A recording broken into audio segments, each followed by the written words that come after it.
The Fed announced a landmark policy change last week, pivoting their focus from subduing inflation to bolstering the labor market. What is changing, and how does this impact the real estate market? There's a lot to cover. Let's dive in.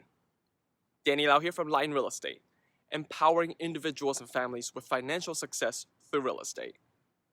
This new framework tells us the US Central Bank will continue to combat high unemployment, but pay less attention to the velocity of changes in the labor market.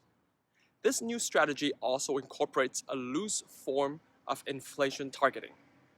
Central banks will still want long-term inflation to average around 2%, but don't worry about short-term fluctuations, letting the highs and the lows average out one another.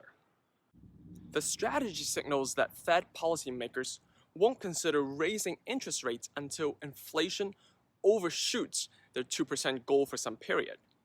This motivates households and businesses to borrow and invest, knowing that holding onto cash will reduce their future purchasing power long term. This strategy will boost spending, which should bolster employment and increase job demand. If this strategy put in place goes according to plan, what does this mean for real estate market? Let's look at it from three aspects.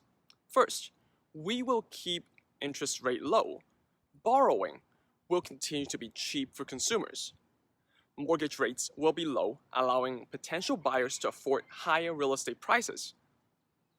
Second, we will potentially have higher than previous inflation. The nature of real estate valuation as an asset class is that real estate increases mimic inflation long term. The real return of real estate investments come from being a productive asset by renting it out or putting it to use. That's a different topic for another time. But inflation points to real estate value increasing long term. Last, with this new framework in place, the labor market will tighten because of more business activities. Having more employed people means there will be a wave of able buyers that are going to drive up the housing demand. Let's revisit the factors that affect real estate. We're starting out with low housing inventory. Borrowing cost is cheap. We will have inflation long term that will both boost real estate value and increase employment. Lastly, housing demand will continue to rise. Congratulations, homeowners. You already bought into a winning formula. Potential buyers.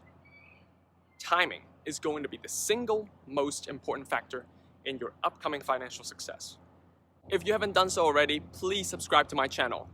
Normally, I would say you can also set a time with me to grab a cup of coffee so we can discuss how real estate can fit into your financial picture.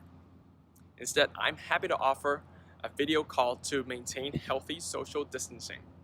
Of course, if you enjoy my video, like it, share it, and tell other people about it. This is Danny Lau. See you next time.